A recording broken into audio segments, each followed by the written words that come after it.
Amanda. Christy.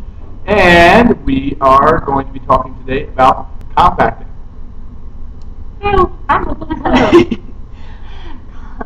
Compacting as a way of accommodating the needs of the gifted learner. But I also think, well, not compacting, but before you compact to pre-assess, it's just a smart idea anyways to see where your kids are. Yeah, because I mean, you want to find out like where your lobies are as well as your high Bs. So you know, pre-assessing gives you an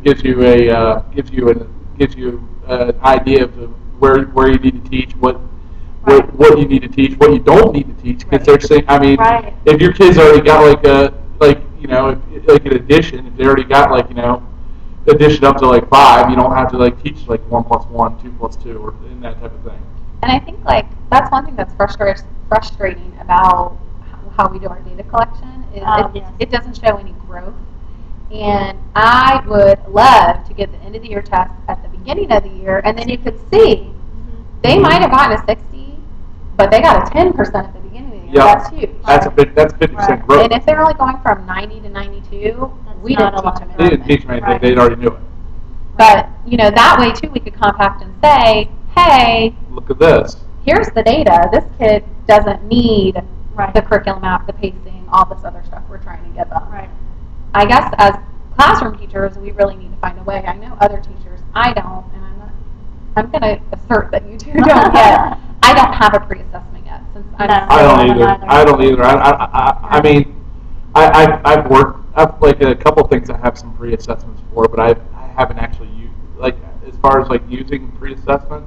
I haven't really done that. I haven't really done that yet, and I probably should. It's overwhelming. My undergraduate professors would be very, very upset with me because my graduate professor would we spend a lot of time talking about knowing where your kids are so that you know where you can take them. And if you don't do that pre-assessment, then you don't exactly know where they are. You're kind of assuming everyone's in one place, and we know that not to be true. And then that too, I know one of my kids that I'm putting up for gifted, he is one of those people who will give you exactly the answer you want. And a pre-assessment could show me what he knows, but he's not going to go above and beyond on any paper or any project we do because he's just going to do exactly what he needs to do. Right. So that would be someone that he would benefit from a compacted curriculum because it would allow him to move faster. You don't need to spend time on things that he already has. Right. Well, I can tell you, when I was student teaching last year, we had this one kid in the class, and literally he would sit there bored out of his skull, and the teacher ended up coming up with different ways to she basically compacted the stuff he already knew. She had him do special projects based on that knowledge, and had him do things that were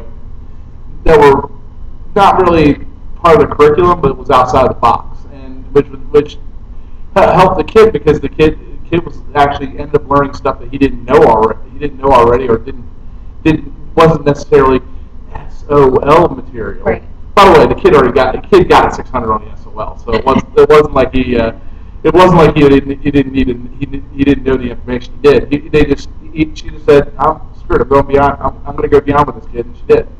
Yeah, and that in my student teaching, we were taught backwards by design, which I don't know if you guys are familiar with, but it's all about you pre-assess, then you design your curriculum based on how the kids fall, which is kind of like compacting, except more individualized than instead of looking at it as a whole group. And I remember I was so excited as my student teaching, I was doing my pre-assessment, every kid in my class got 100. Now, so I had taught them, and we were doing needs and wants, so it was actually first grade. Nice. And so instead of teaching them the lessons I thought I was going to teach them, I ended up doing stuff like talking about different parts of the economy and oh my gosh, what is it even called? You have to make a choice. Do you understand how excited I would be doing that? It was so cool. The kids really liked it. Being an economics major, do you know how excited I would be doing that type of stuff? Oh my goodness. It was awesome. I'll have to show you my economics plan. Well, that's good. Oh, well.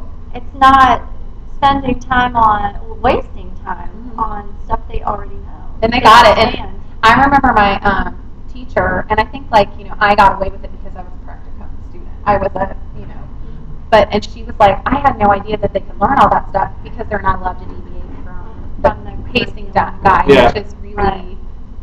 I thought it was a parent. Oh no, we're doing a video And I can't get my drink. for our class. I'm sorry. Like that. Sorry. I'll come back. Okay. I'm used to you eating your problem. Oh, sorry. I'm confused No here. problem.